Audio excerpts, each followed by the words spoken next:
Students ask all the time, what differentiates us from other schools?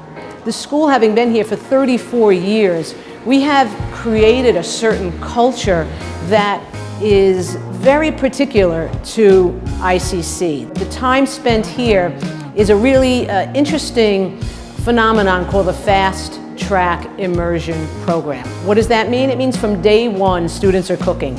They're getting a lecture, they're getting a demonstration, and then they're at their station learning how to cook.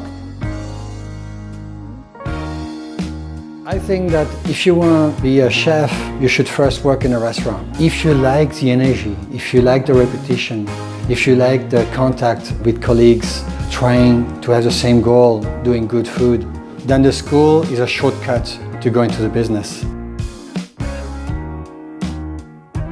For me, the training that I received from ICC was an invaluable experience. I learned everything from breads to cakes to chocolates in such a short and efficient amount of time. It opened up doors to me that I know would not have been possible without the foundation I received from ICC.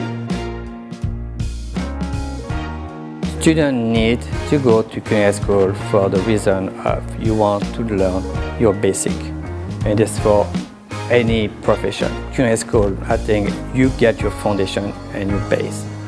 Okay, and that's, I believe that's why you have to do it. The fact that we have deans who've been with us for over 20, 30 years, who come, they do demos in the theater for students to attend as supplemental education. The fact that our chef instructors are all full-time chef instructors, and we're constantly updating them on new trends in the industry. My experiences at ICC definitely helped me in my career. I loved every single second of all my classes. I learned so much. It was so much fun and just a really strong, solid foundation to use to build a career upon.